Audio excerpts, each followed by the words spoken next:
Are you looking for an affordable way to have video surveillance on your home or office? Well, we're going to show you an affordable way for under 150, 200 bucks to set up a Raspberry Pi with a $20, I think, camera and show you how to set everything up so it's an affordable solution for your home or office. Welcome back to Mackie Tech. So today, tech fans, I am setting up MotionEye video surveillance on a Raspberry Pi. MotionEye is a simple web-based tool that lets you turn any Raspberry Pi and a camera into a sort of a DIY security and monitoring system. It gives you easy interface to view streams, detect motion, and save a video or snapshots without needing a complex setup. So for this, I'm using a Raspberry Pi 4B, this 5 megapixel 1080p Arducam that we will connect to the Raspberry Pi's CSI port via this little included cable. And this camera comes in a plastic, well, I should say the camera comes with a plastic stand that you have to assemble that was quite excruciating to put together because of my fat fingers. But it mounts with these little screws and these little nuts in the back. So what I'll do is on the Raspberry Pi 4, we have our CSI camera port that we'll connect the camera to. And then when we're connecting our camera, we want to make sure that the silver side right here is pointing to these HDMI ports, or you can also say it's pointing to where the SD card port is. We'll take our feed and snug it in like that. Okay, so it's just like that, and you want to get down as far as you can, and then with it down, you want to lock it in place with the lip. So push that down so that both ends are secure. You shouldn't see any gray showing, and then you know it's connected.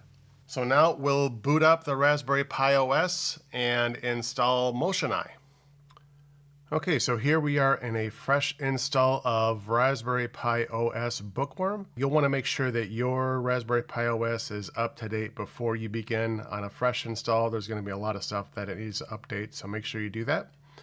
Most of what I'm going to be doing through for this demo is going to be through the terminal.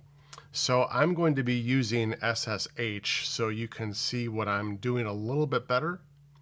So I've already logged in down here, and we can see that we're on Pi right here. So let's give us a little more room here. What we're going to start with is MotionEye depends on Python. So first thing we're going to do after we do all of our updates, and I'm just copying and pasting this. Now I've already done this, so I'm just going to show you the commands that I use, so I don't want to mess anything up on the installation. So we'll do this command, sudo apt install python 3-dev libcurl4-openSSL blah blah blah.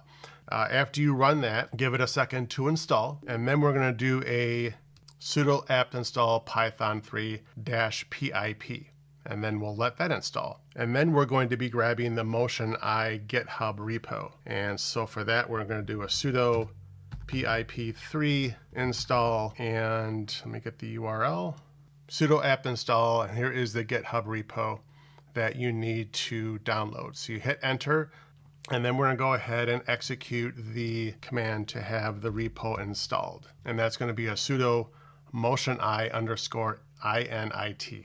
And then after that is installed, we need to put on some framework and drivers that are called the libcam-v4l2. V4L2 is just video for Linux, literally is what the V4L2 means. And that's going to allow us to install the framework and backend drivers we need for our camera. And that's going to be a sudo apt install libcamera-v4l2. So because we're using a CSI camera connected to our Raspberry Pi's CSI port, it normally can't talk to it out of the box. So we're going to have to install some wrappers so that it talks to it like a regular USB camera. So for that, we're going to copy this monstrosity here. And again, I will put all of this in my discussion notes on my free Patreon tier. So this is going to install all of the wrappers that we need and all of the drivers that we need to install the camera. And then after that, we'll do a restart of our MotionEye. So it's just a sudo systemctl restart MotionEye, and then it'll restart the service. So now we're going to go ahead and install some other packages that we need so we can use the right format when we do our pictures. And there is a guide that I was following online that I will link in the video description that kind of got us 75% of the way there, and then it wasn't working. So this is why I'm doing all this extra other stuff so that it works for the Arducam. So we'll do a sudo apt update, sudo apt install RPM cam apps, and this is going to perform our bridge for us so we can talk to the camera a little bit better using the V4L utilities. And now we're going to load the loop temporarily. So this is going to be a loopback device that loads it for our purposes right now. We'll let that run. And then we want to make sure that it is persistent every time we reboot. So we'll do a loopback device 1. And this is going to go ahead and allow us to make sure it's persistent. And so next, we are going to do some testing. So we're going to make sure that the Raspberry Pi is talking to the camera. And I will put in a simple little script here that we run. And this script will run a pipe to the camera and start capturing, not real data, but just sort of capturing information so it knows that it's talking to it. And see, we have success. So we have loopback, RPI, cam-loop and the platform, and here is the driver version, and we're good to go. So next we're going to assign the video format to what's called YUYV, which is a compression format similar to MPEG.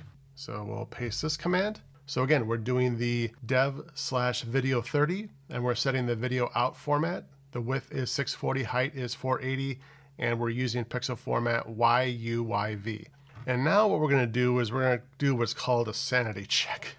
So just to make sure that before we get too excited, we want to make sure that we can actually get a feed from our camera. So we're going to do a couple different scripts here. So we'll copy this one in here. This is just sort of taking the formats that we just set up, the 640, 480 frame rates. This is going to be a slow frame rate, by the way, frame rate 10, you can see right here. And it's going to pipe it to the camera itself. So you would hit enter. So we'll hit enter on that. Okay, so we can see here that the service is running and it is operational. So we're going to bring up MotionEye and double check to make sure that we are good to go. So we'll open up a browser window.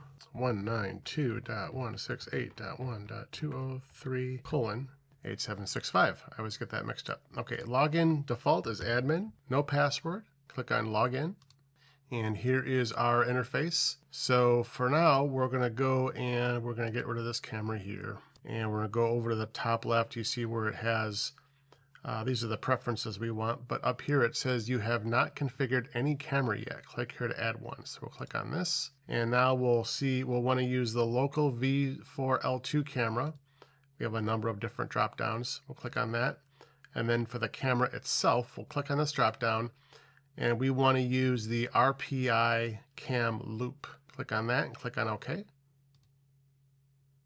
And you can see there I am right here. I'll wave. The frame rate is a little bit slow, but it is working. And we'll point it towards this plastic succulent I happen to have, which is very exciting. We'll go back into the loop here, camera itself, and we're going to adjust our frame rate from 2 to 30, and then we'll click on apply. And now it's a little better. You see it's a little bit better. If I point the camera at myself again, it's a little bit better. And if we want to make this a little bit bigger, we go down to our video streaming option down here. And it has this URL where we can bring up for streaming the URL. And so we will copy this URL here, click on OK. And then we'll open up a new window, paste that in, and there we have it. Just have a camera that's a stream video where we can put it on the back door of our home, maybe a nanny cam or whatever it is. So now by default, this camera is saving all of our data for the movies and the pictures to this directory down here, /var/lib motioneye/camera1, corresponding to this camera here. And if we want to, we can put it in a different path. If we want to save it to an external drive or maybe a NAS, we would need to mount that storage beforehand and make sure that we capture that so we can put the correct path in here so it'll save to those areas. And you can see here the disk usage that's taken up. It's just saving to the SD card for right now. And then if you wanted to set this up as sort of a surveillance situation and you wanted to detect motion, you would go down to motion detection. First of all, you want to make sure that this is on record. We're under movies, this says record.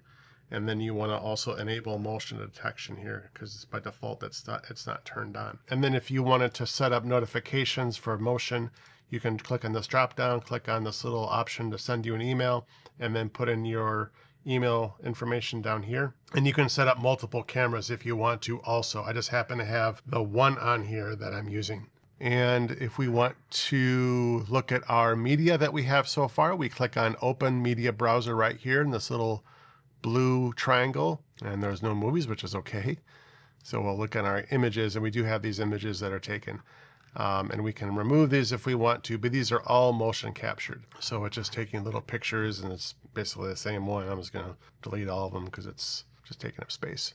I'm going to turn off still images and just see if this will capture movies instead of just images. We'll click on the little play button here. These are all the movies that it has captured so far. You want to have your frame change threshold, which means that how sensitive is it when there's motion, if it's going to pick it up or not. So I have it at continuous recording, so I'm going to change that to motion triggered. Click on apply, and now it's not going to always record. It's just going to record whenever it sees motion. So note where this little green succulent is, and I'm going to move it over this way, and we'll wait a little bit, and then we'll look for our movie. Okay, so let's see. Okay, so we can see that there's no play option here, which is kind of defeats the purpose, and it's in an AVI format. So we're going to change that format so we can actually play the movie. So I'm going to go back to my terminal here, and I'm going to clear this, paste this in here, and I'll put this in the just in the notes. So this is going to change the formats to MP4. And it restarted. So now we'll go back into MotionEye. So now we'll create a new file real quick. And we'll wait a second. Okay, yeah, there it is. So that's the movie that we got in about 23 seconds. It's not the highest format in the world, but it certainly works for our purposes here. And if you wanted to view the feeds outside of your network, you can take a look at my tail scale video that I did if you wanted to have a remote feed to view your footage from outside your network. So back here in our Raspberry Pi, we're under our var/library folder here, and we'll go over to our MotionEye folder. And then we have camera 1, camera 2, which we deleted, camera 1, and we have all of our video feeds in here. It'll save everything, all of the images and all of the videos in the same folder. And again, you can certainly change that if you want to. And not all of these are going to be great. Sometimes it just captures things if it detects motion, but sometimes there isn't anything there. Okay, so here's one of the actual movies that we captured here. So all of them are in the same folder. The movies were ported to a different folder because we asked it to start saving in MP4s. So that's why that is. So that's how that works, and everything is working just as we had planned. Well, that is going to wrap it up today, folks. We looked at how to use a Raspberry Pi 4 and an Arducam to set up a very simple surveillance station to capture footage by motion or still images. And it's certainly not professional grade, but it can be used in an emergency. So if you have not subscribed to Mackie Tech, please make sure you click on the subscribe button. If you like this video, please drop me a comment and give us a like. Any feedback or questions are always encouraged. Again, I will be posting this tutorial in my free Patreon account, so check that out if you wanted to learn more. Thank you again for watching, and we'll be talking to you again very soon.